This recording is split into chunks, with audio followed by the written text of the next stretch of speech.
channel 251. I am Cassie Wiseman, and this is the Wiseman Report, the very first WMMA live show, a platform where we like to shine light on female fighters and just regular diverse beasts, realistically. Please remember to download both the Barn Burner and ZingoTV apps. Yes, they are free, and yes, you can get them for an Android or an iPhone. And then when you do download them, please remember to rate and leave a comment. ZingoTV, as we are live, folks, yes. It's available on Google Chromecast, Amazon Fire, and Fire TV sticks. Roku and Roku Sticks is also available for all smart TVs from 2016 and forward. Now, tonight I am joined, as always, with my girl, Miss Stephanie Fleming. Yes, she is a three-time national champion, so do not mess with her, as our producer just found out. And she has competed twice with 2017 and 2019 Waco World Championship. Yes, she is a chief officiate for kickboxing, and she has done coaching courses in both boxing and kickboxing. When she is not inside the ring, even though she's right beside it there right now, she is a registered massage therapist, and when she's not doing that, she is chasing around her two children. Hello, my busy friend. How are you? I'm amazing. I'm super excited to talk to Jessica the Cobra Chimera. We have up there on the screen as well. Tonight we have a fellow Canadian, another little beast over there, a boxing star with a pro record of 7-2. Jessica, how are you? I'm good, thanks. I'm super excited to talk to you girls. Yeah, thank you so much for coming on the show. I will try to deal as best I can with boxing. It's not my forte, Jessica. Don't hate me for it. I'm going to try to swing with you. I swear I'll do my best. Okay. Now, when it comes to boxing and anything this year, anything at all this year, what have you been doing? I've been trying to keep busy. Well, yeah, I'm always trying to keep busy. Well, I think ever since March, we had the lockdown, and I still continue to train. Even if it was just training outside or inside.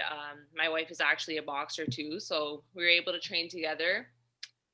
And I've been working also, so I just been keeping busy, trying to keep positive through these rough times.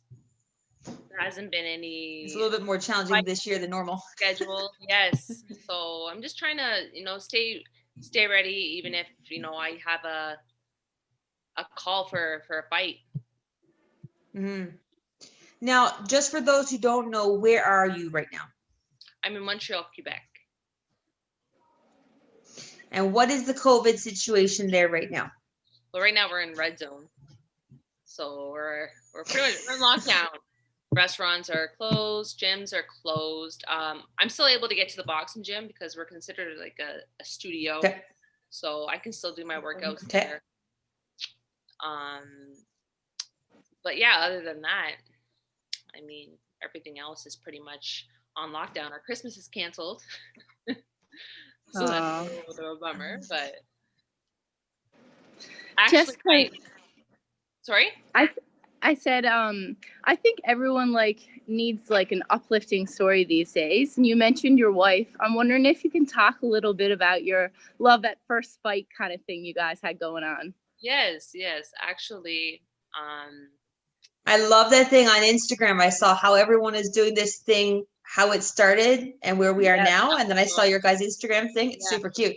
So, story, yeah. So it was my second professional boxing fight in Hamilton, Ontario, and she came all the way from Mexico, and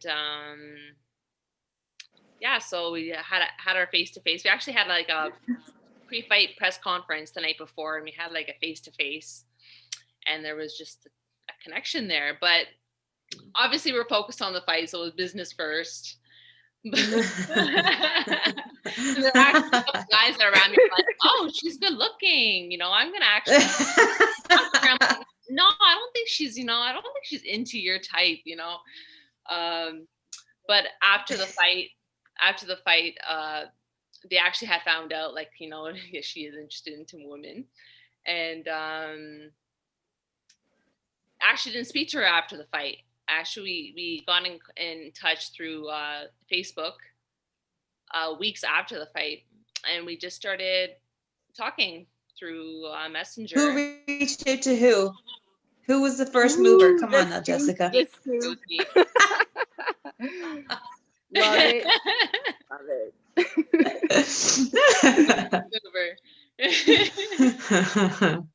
And yeah, we were just actually, but actually she spoke Spanish. I didn't know Spanish, so I was just actually using Google Translate the whole time speaking to her. We tried doing like video chats a couple times. That didn't really work out. I didn't understand her. Yeah, so after that we decided, okay, let's go to Cancun together and, you know, do a vacation, because, you know, we talked for months. We were interested in each other. We're like, let's see, you know, how this goes. We'll do a weekend in Cancun together.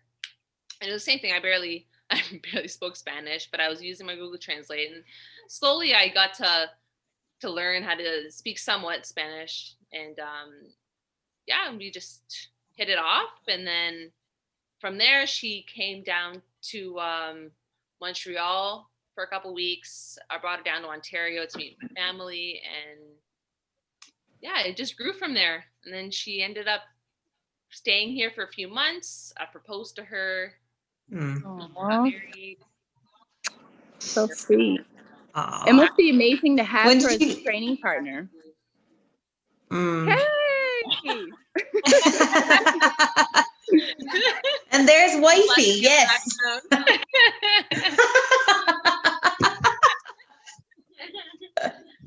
glad you got to tell the story in front of her. Yeah. We've told the story a lot. It tends to be like the highlight of whenever people come and visit the gym, my coach has to tell everybody. It's heartwarming. It's so heartwarming. I love it. Like, you guys have so much in common. You both like getting in the ring, and you both know the feeling of getting in the ring, and it's a passion for both of you guys. And I think the fact that it brought you together is amazing. Yeah, that's the thing, is that, you know, we both understand the lifestyle and everything behind it. Well, yeah, like the sacrifices that had to go into things, and like that was the part of like all fighters, all athletes, everyone at this point in time is just trying to get by. Because I had said before, like, you know, the same thing with any new year. Come January 1, everyone's like, hey, new year, new me. And then this year, it's just like the goal is to survive, man. Just live, you know, like it's very basic at this point in time. And then you think about people who, like, they're living and their livelihood and their funding is all based on athletics and performing. Like, what do you do? And like, talk about all these MMA fighters and like what basketball had to do, and like all these different sports to try to figure out how are we going to function in this new world that is COVID. What do? We have no control. And then you look at the situation that you have there. You have a training partner, you have a partner, and then someone who actually, because she is also a fighter, understands the importance and the sacrifices and everything needed to be at the level that you're both at. Like, that's... Yeah, definitely. I'm definitely grateful for that. You know, like, yeah, I have a sparring partner. Yeah. And yeah, we were able to keep each other company, and we've just been staying positive. And honestly, I was just so busy with training and work beforehand that lockdown actually made us slow down and spend time with one another. So I'm grateful for that, actually. Yeah. Well, you're lucky. Like, your last fight at least was this year. Yes. Yes, I did get a fight in 2020. So, right. So, I mean, that's winning already. That's already winning. Now, when we look at, like, I watched that fight a couple of times because I had to see it from a couple different angles, because this was a situation, eh? Like, yeah, you had another... on my head. It looked like as if you had a Siamese twin connected at the head, eh? It was right there. It was crazy. So since that was your last fight, it was this year, blah, blah, blah. let's go through it. First, talk me through this wallop of a double head that you had. How did that even happen? Was it a headbutt?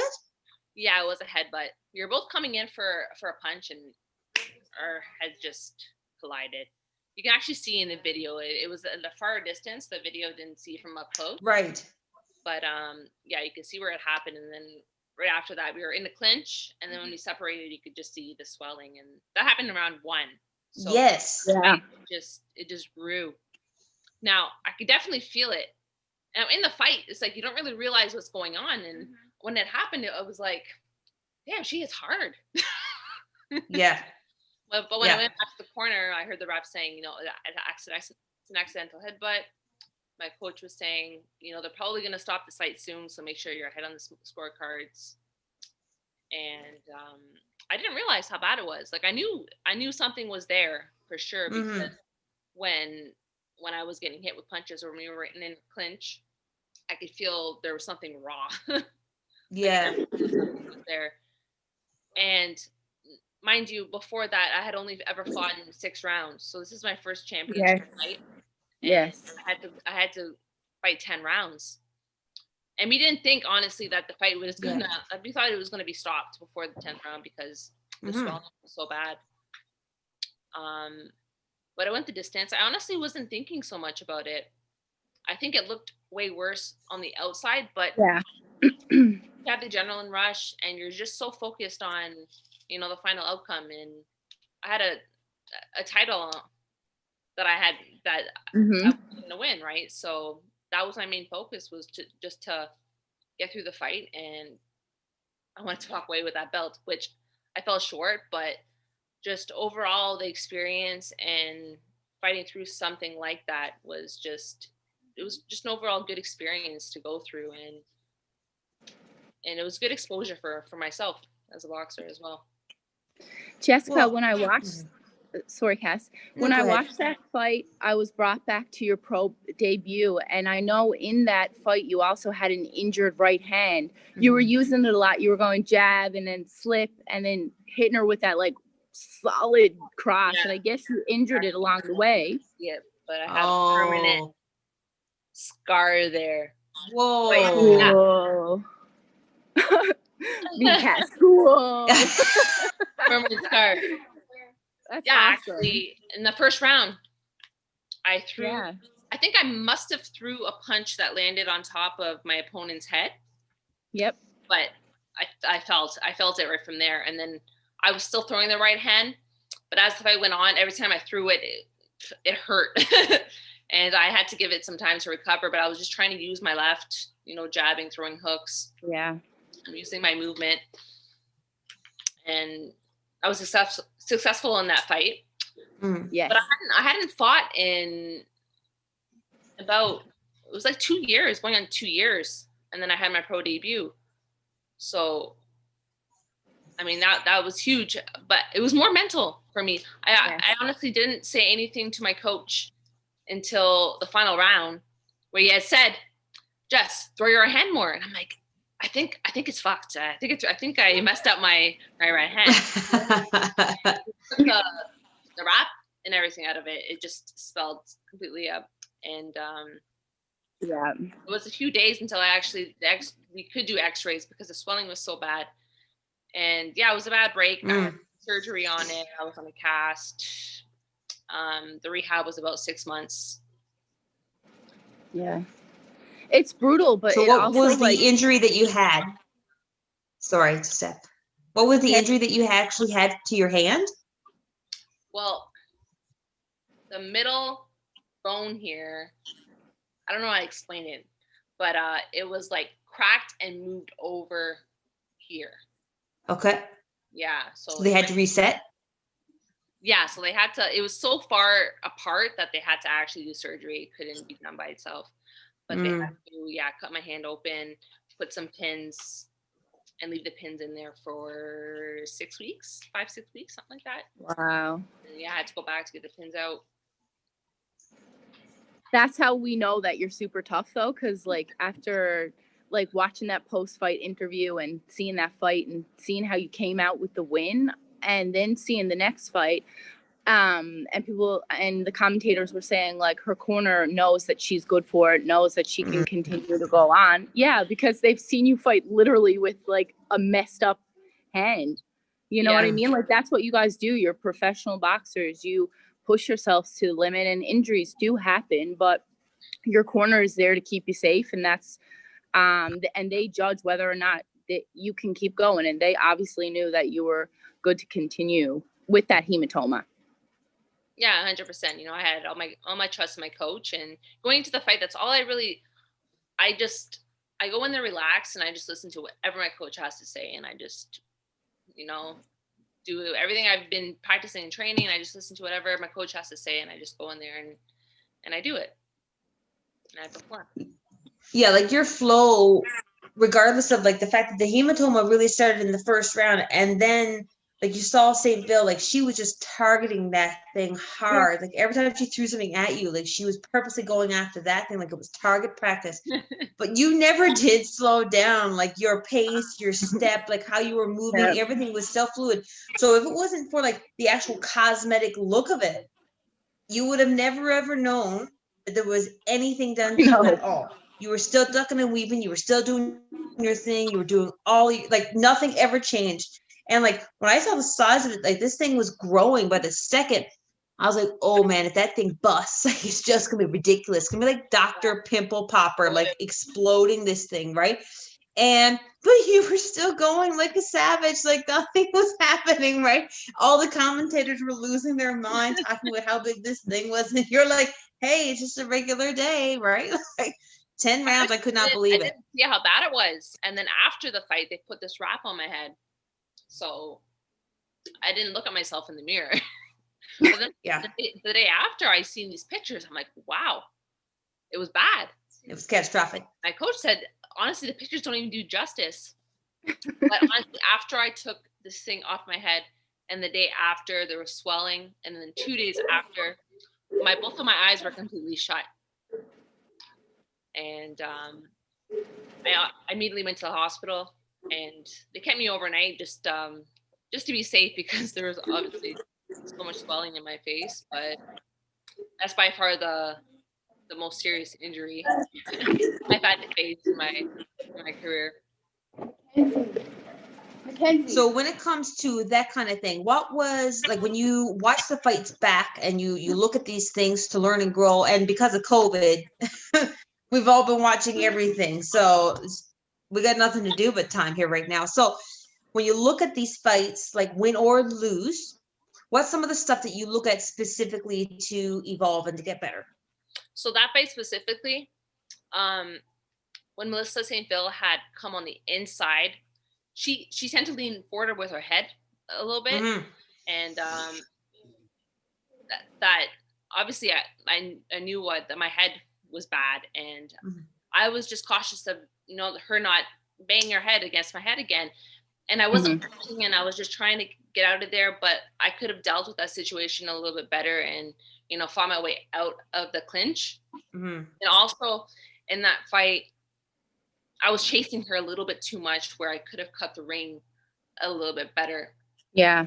So yeah, I know what you're saying. Like you weren't cutting the ring off enough, you mean? Yes.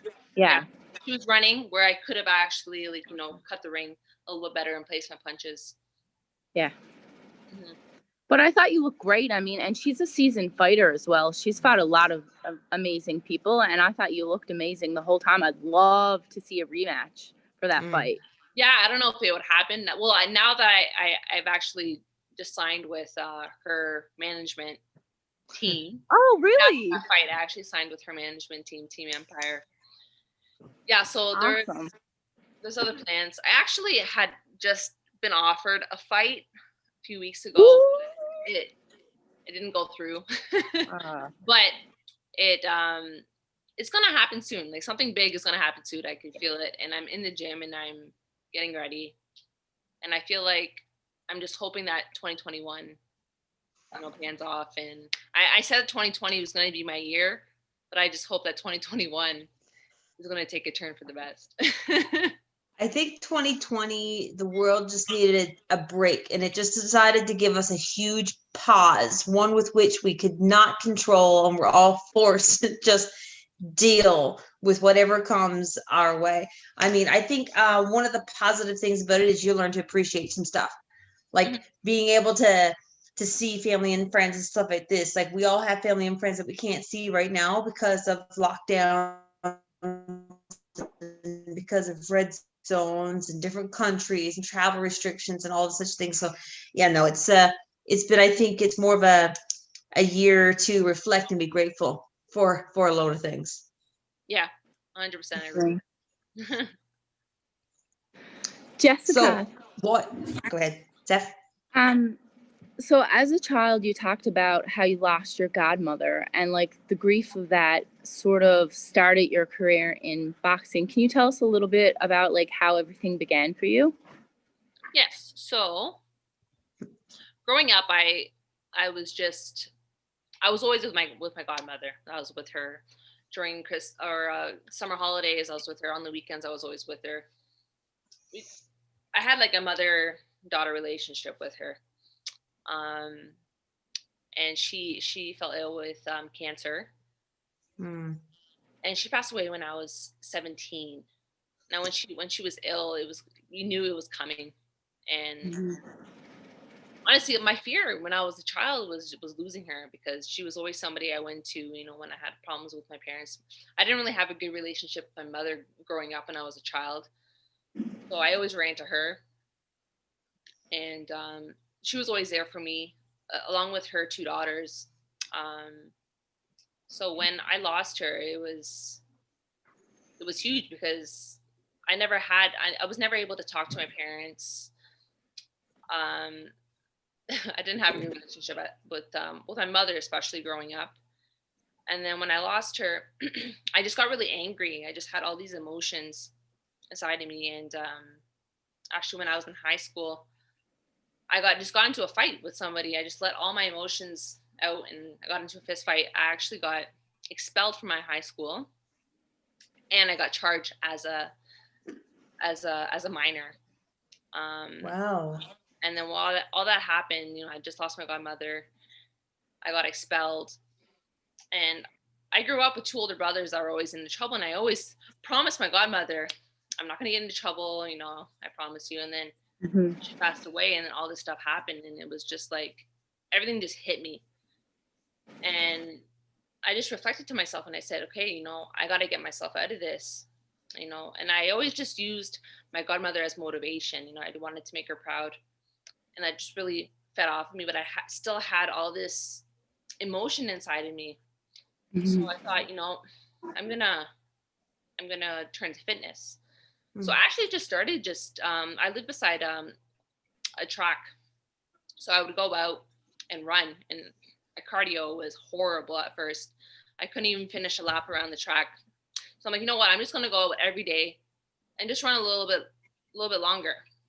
And then I just kept improving. And I ended up actually going back into my high school, getting really good grades. I just wanted to keep improving myself.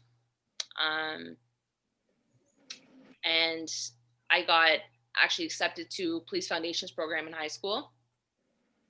And I just kept working on my fitness, because obviously fitness is a big component in that program. And somebody in that school actually introduced me to the boxing gym.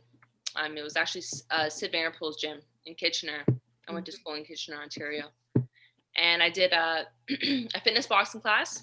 And it's just, I just felt like home when I was there. I was able, when I was bag, I was just like, this is where I need to be.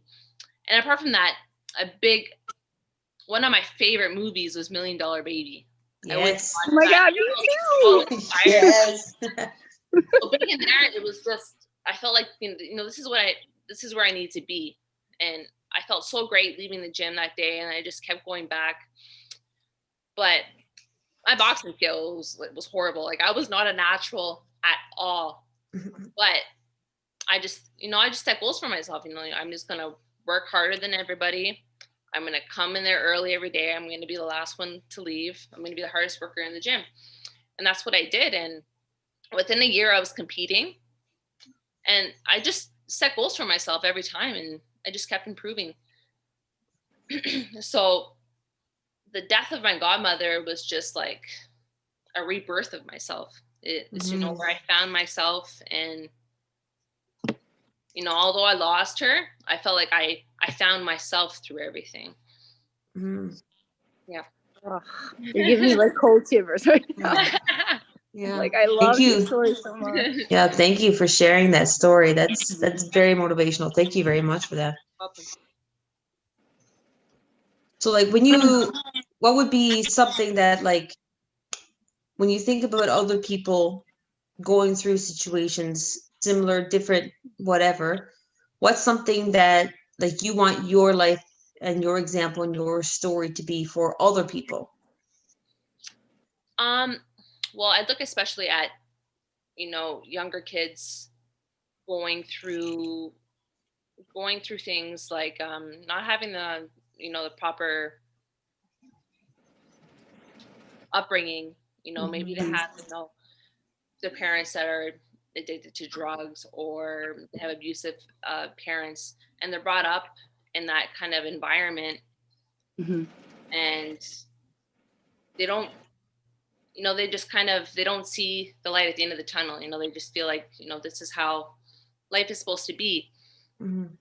I love to be that inspiration for young people. I honestly, I love teaching kids in boxing. That's like my go-to. So you coach as well? Yeah. And that's awesome. I love coaching kids because, you know, I love seeing them coming into the gym and they're shy, and, you know, some of them have been bullied. Some of them, they all have their own little stories, you know, and I see them from day one, and each time they come in, they just show me something, and I can see the development. So yeah, but that's basically what I want to do. I want to inspire the young generation to just be the best they can be, and evolve. And it doesn't matter, you know, what you're going through in life. You know, you can always just overcome anything you're going through and be the best version of yourself. I love yeah, that. It sounds like you're doing a great job so far. Thank you. You definitely got that nailed. Over to you, Steph. Question? Oh my gosh, I don't even know where to go from there. I guess I know. That's why I gave it to you. I guess I want to know what's coming up. Like, what is your hope? Who do you really want to fight next? How do we, like, I know you said you feel like you're on the cusp of something. What is the something that you're looking for? Well, I want the big fights, you know. I feel like I'm deserving of a title. I want to win a world title. That's essentially, that's my ultimate goal, right? So whatever's going to lead me to that, I just put all my trust in my team. So, you know, if we get a call and we have that opportunity to fight for a world title, I'm taking it 100%. I'm not backing down on that. But if my team, you know, chooses to, you know, take an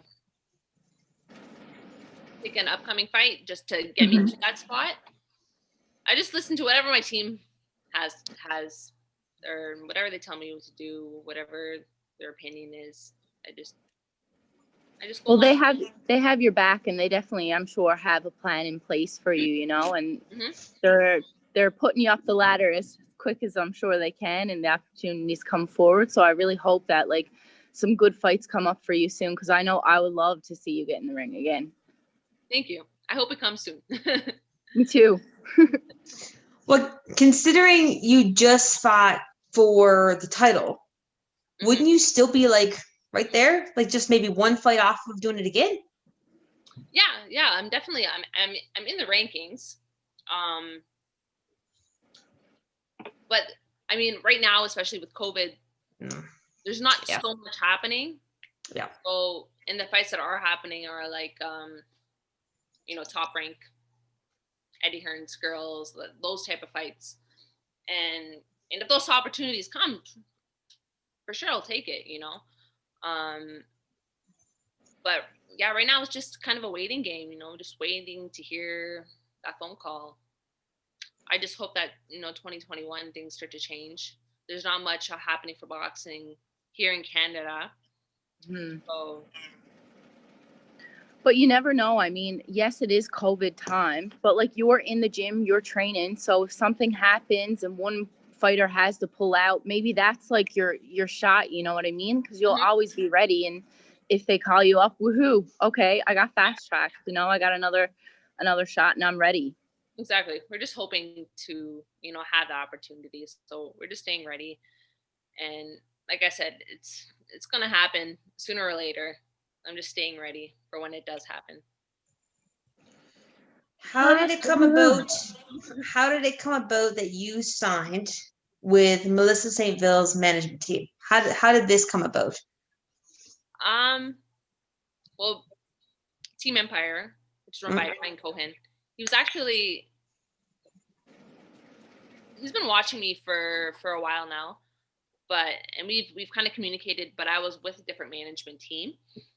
And then after that fight, he actually talked to my coach and said, I need her. Like I can make her a world champion. Like she's world champion material. And yeah, we just talked after that, and it just happened. Like he has, I think, 19 female boxers signed with him. Wow. He's like the guy for women's boxing, for sure. So I just felt like that was the best fit to get me to the top of the game. How do you feel when someone comes at you? Okay, like you've put all the work in, and you said yourself, you started from like nothing. You were like getting into trouble, and then suddenly you started setting all these little goals for yourself and just accomplishing them yourself, and just like constantly competing against yourself. How does it feel to go from that? Suddenly, this management team is like, "Yo, we got all these other female fighters, and we want you because we know we can make you a champion. You are championship level." Like, how the heck does that feel? It feels good, honestly. I don't think about it often, but when I sit down and I think about everything I've gone through in the 12 years that I've been competing, thinking about the person I was when I was 17 and the person I am now, I'm definitely proud of myself to see, everything. It wasn't easy. Like those 12 years, I've made a lot of mistakes and I've learned through all of it. But I learned a lot of lessons, and I've achieved a lot, and I'm just grateful for all the experiences, all the lessons I've learned. And overall, I just want to be a better person. I want to inspire other people to be a better person. Amazing. If you had the power to change one thing in amateur or professional boxing for women, what would it be? Just equal exposure. Like just it's just not the same. The men. Yeah. We don't get the same pay. We don't get the same exposure. And pay is a huge thing. Like you guys pour your everything into it. I mean, you don't have the time. You need someone to funnel the income to you. And it's not fair that men are making so much more than women. I mean, you guys are getting in there. You're professional athletes. You're getting through sometimes 10 rounds. You're dealing with injuries. You have to pay your camps. I mean, there's just so much expense that comes with being a professional female boxer. And it's so aggravating that there is such a difference in things like pay or sponsorship opportunities. Yeah, it is true. I do see a shift. Boxing in the Olympics for females didn't happen until 2012. Yeah. And now with Clarissa Shields and Katie Taylor, now in the pro rankings, I feel like that's changed a lot. And now you do see, female fighters, fighting on like on pay-per-view, on DAZN. So I feel I hope there's a shift, but what I like to see is the pay. Yes. Yeah. Like, for example, if it was me and Melissa St. Ville, if we were in a male body fighting for that same fight, that would have been worth so much more. Like, but why? right? And Exactly. I had to train for that fight in 4 weeks and work 3 different jobs because I just Whoa. Whoa. right? You God. can't live. And then I also had my wife here to support that just was here from Mexico, right? Mm-hmm. So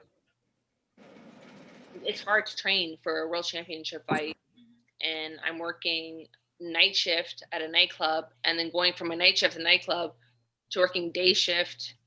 Sometimes I'll work 24 hours in a row, and then have to recover for Monday for training, spar 10 rounds. It's just, but it's the mental toughness. That kind of mental toughness is what prepared me for that fight. And I think that's what allowed me to get through that fight with that type of injury. And that's what makes us females so tenacious. You know, we can go through all of that. 100%. And like your last fight, it was like watching 2 gladiators. It was insane. It was so entertaining. Yeah, it was amazing to watch. And I hope more people look it up and not just look up that fight, but look up all your fights.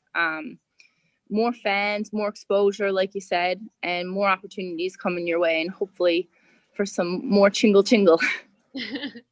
Thank you. I appreciate that. I like to hear, positive. Definitely. Well, yeah, like, okay, so for me, like I said, I've been into MMA more so than boxing. And so then when doing research on you, I was looking up all your fights and all this year stuff. And like, I mean, the stand-up game, like, I mean, obviously the striking is different because you're boxing and your strikes are crisp. And so like I was trying to pay attention to that stuff. And like when I looked at your very first fight and your movement and some of your consistencies and stuff versus like your most recent fight, like I love evolution and I love how people change throughout their fights and everything else and how you've grown. And no, I'm not going to say that I know everything about boxing. Obviously, I don't. But when it came to the technique and the style, I mean, everyone has to appreciate that. I don't care what sport they're in for and what sport that they love. Like everyone who loves watching sports or other athletes love seeing techniques thrown properly. And that's something that you do extremely, extremely well. You're a very technical striker with a load of power. Yeah. So I think, yeah, there's great things I think coming for you. You're certainly a star on the rise in 2021. That could be the year. Thank you. Yeah, I'm hoping something big happens for 2021. I want to see those belts on me, Yes. Yes, all the bling bling. And then all the come bling. back to the show. So what changes when it comes to pay if you're a champion? Like how are we upping the scale with pay here? Is it like an astronomical difference or just like a little extra cheddar? Well, it's definitely not the same as as the men, but obviously when you hold a title, you're worth more. People are to pay more because obviously they want that title, right? So the promoters are going to offer you X amount of money. So we'll see once that happens. Right now, I don't have a promoter. I just have my management team and my coach, who was a big part of the team. So we're just waiting for that big phone call to happen, and then once that happens, I feel like that's going to change. That's going to change a lot. It's going to change my career in a big perspective. Yeah. Definitely. Jessica, Steph, do you have a final question before I close off our lovely interview with Jessica here? If you could see any 2 female fighters fight right now,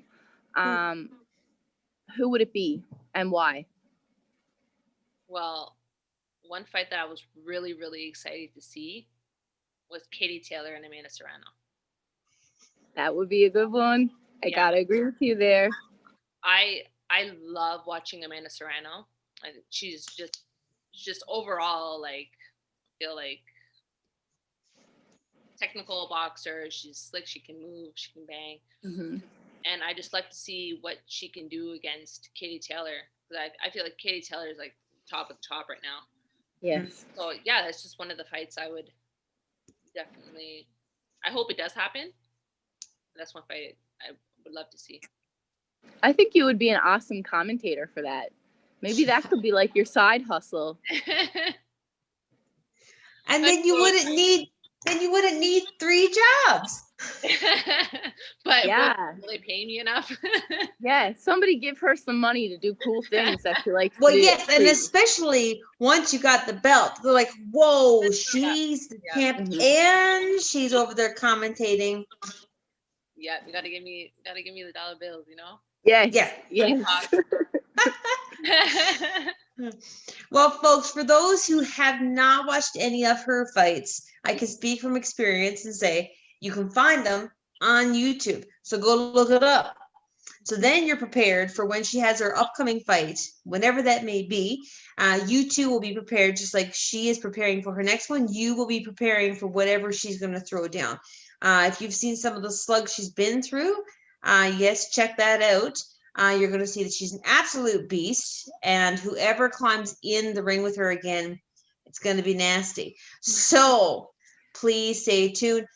Check her out on Instagram. You can find her on Facebook and everything else as well. Make sure to follow and then get ready for her next. Folks, we got to support our own. So please remember to like and follow Jessica Kamara. Thank you very much, Jessica, and to your wife as well for being on the show. Thank you, guys. I can hear her in the background, you know. Thank you so much. You're welcome. All right. Have a great night. Stay safe. You too. Okay. Bye. Well, folks, that was just please, as I said, go on, follow all of her fights on YouTube. Look it up. Believe me, I am like at a grade 2 level boxing, so I had to do some research. So if I can find it, you can find it. And from a beginner myself, I would say it is 110% worth it to check it out. Extremely entertaining, extremely technical. And at a time like this, where you know your stuff, you don't have anything else to do, let's check out some proper techniques. And you know the one thing, Steph, that I really took in, like seriously took in? What's that, Cass? It's a catastrophic difference between MMA striking and boxing striking. Like it's so unreal. Like, I mean, I know, yes, I know. With MMA, you have more things to think about. Because if you overstrike like with a long jab per se, then someone could shoot in, take your legs off, and suddenly it's a BJJ contest. You know what I mean? It's like, I know there's more going on with mixed martial arts, but like it's a catastrophic difference. Like you wouldn't even know. It's crazy. It's actually crazy. Footwork and everything else, like it's so different. And again, folks, yes, I know that in MMA, they're setting up all these other things that they could be doing as well. Yes, this is true. But Steph, if you had a boxer, solely a boxer, okay, yep. So let's say Jessica Kamara suddenly is like, you know what? Shag all of this. I'm going to go MMA. Do you think that she would be like a serious threat to women in the division? Oh, 100%. Especially a hard worker like her. And if she was the, like, let's just say, like, it came a point in time and she's like, you know what, like, women's boxing is not paying me what I want to pay. And suddenly UFC has a big budget for female fighters. They scoop someone like Jessica up. She could easily rise the ranks in MMA, I think. She'd have to put in an insane amount of work into ground game, wrestling, takedown defense. But look at the level that she's at in boxing. Her hands are next level. Like there aren't tons of people with hands like her. And I mean, look at Holly Holm. Yeah. She came in and she was amazing right off the bat because she got hands for days. So someone like Jessica, and you look at, like, I noticed her footwork. how she shuffles and steps out of the way at weird angles. It's not like, because you look at a lot of MMA fights, male and female, when they shift, they go backwards. So realistically, they're not able to counter because they're just going straight back, and it's very, very difficult to strike and go straight back at the same time. You can't really counter properly.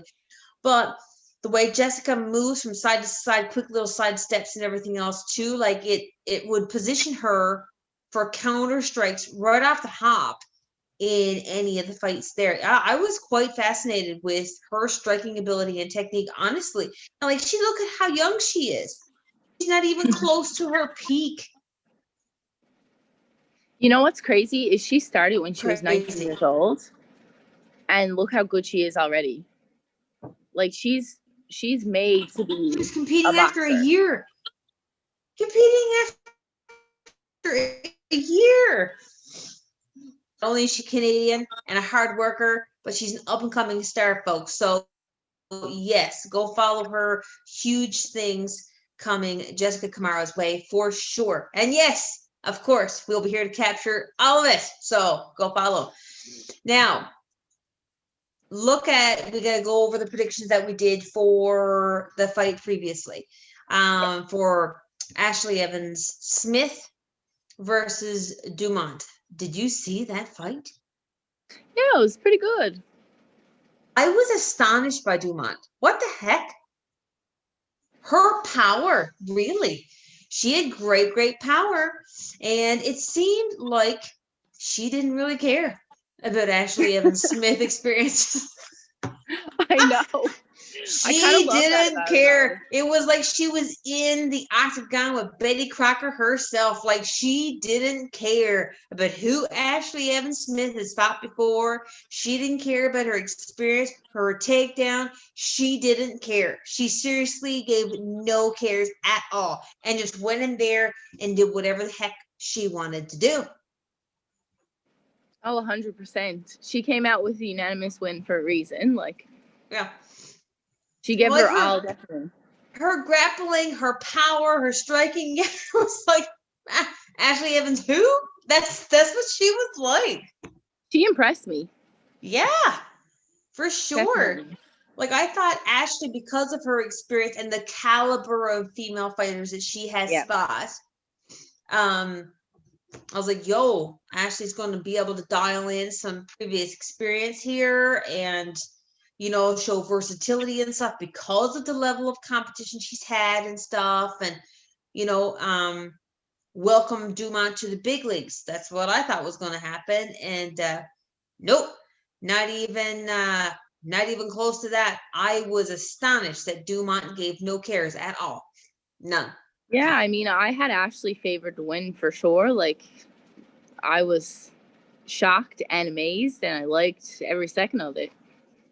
I want to see more. I want to see more. Absolutely. Dumont fan right now. I mean, Ashley, I've always loved Ashley. I think she brings it every time. Like, she's no easy girl to walk around with. I'll tell you that much right now. But Dumont, yeah, certainly impressive there. Certainly a great way to put her name in there amongst the mix. Definitely. Tomorrow, folks, we have another UFC card coming up. I'm glad, you know, we had UFC since we have absolutely nothing else going on. So it's fantastic that Dana White managed to figure out a bubble somewhere. Thank God for that. So tomorrow, folks, on the fight card, we have Santos versus De La Rosa. Now, Santos is 16-1. That's her record. And De La Rosa is 11-6. De La Rosa is a very sneaky ground girl. She will snap a twig in a second if you give her a chance. And I think Santos is cursed. And this is why I say this. In her career, folks, in her entire career, she has had 14 canceled bouts. Really? 14, none of which are her fault. 14. I had no idea the number was 14. I looked at her record and I kept seeing canceled bout. I kept scrolling down like, what the heck is going on here? People are withdrawing. There's COVID. Something else happened. Yada, yada. All this here stuff. Girl can't get a fight. Girl can just not get anyone to seriously walk down and climb inside that cage with her. People are dropping like flies with this one. 14. Yeah, that's hard luck, Cass. I mean, you pump yourself up, you amp yourself up, and you just can't wait to get in there. So to keep having those disappointments, like, that sucks. I've no other better way to say it. How many times she's gone through camps? She's trained. She started the diet. She's done all this stuff. And then all of a sudden, like, no, psych, another one pulled out. She had 3 in a row. Yeah, that's harsh. Like crazy. Okay. So aside from the most unlucky fighter, I mean, her is canceled bouts. Dominic Cruz is really the most unlucky, fragile fighter that there has ever been in the history of our nation. Like, he just breaks everything, folks. But anyways, aside from that, how do you see this one going down? Well, I think if Santos has some good takedown defense, I think she's the better striker. They're fighting at catchweight, are they not? Yes. Yeah. So I don't know if that'll play into it at all. I don't like these catchweights because if you got some, to me, most often when there's a catchweight, people are coming in ill prepared. It could be because someone was sick, they couldn't train enough time, something happened, and so then there's a catchweight. Like, I don't know. I'm not a big fan of these catchweight things. I think if it goes to the ground, De La Rosa, she's sneaky, man. Once she gets a hold of a limb, she's going to take that to her house as a souvenir. But the power of Santos, both in her striking, in her elbows, and in her feet. Yep. Mrs. is coming there to kick a field goal with your head. Like, it's just crazy. She's just pitching things, like it's like a home run with every fish she strikes. Like, girl can knock people out. So I'm actually going to go with Santos if they get inside the cage. I'm with you there. It could be a canceled bout. I'm with you there. And I'm wondering why De La Rosa never made weight. Like, what was her, is she like not in good fight shape? Is she just walking around a little heavier because of COVID? I mean, I know like there was an issue with the fight previously, but I don't know. You know what? I'm just wondering how all that's playing in. I think Santos is just like, you know what? I don't care the weight. Just get someone in there with me. After 14 cancellations, girl just wants someone to show up. She will attack the referee at this point. Like, it's just anybody. I don't care. Heavyweight division, I'll take it on because she doesn't care. But look out. If you're hungry like that and you're willing to just take anything you can get, I mean, she's coming. She's coming. She is coming. So, folks, tune in. If everyone shows up inside that cage, I think there's going to be a solid touchdown with someone's head. I think Santos is just going to, like, Scott, she might just throw her outside the octagon. Like, I think it's something crazy.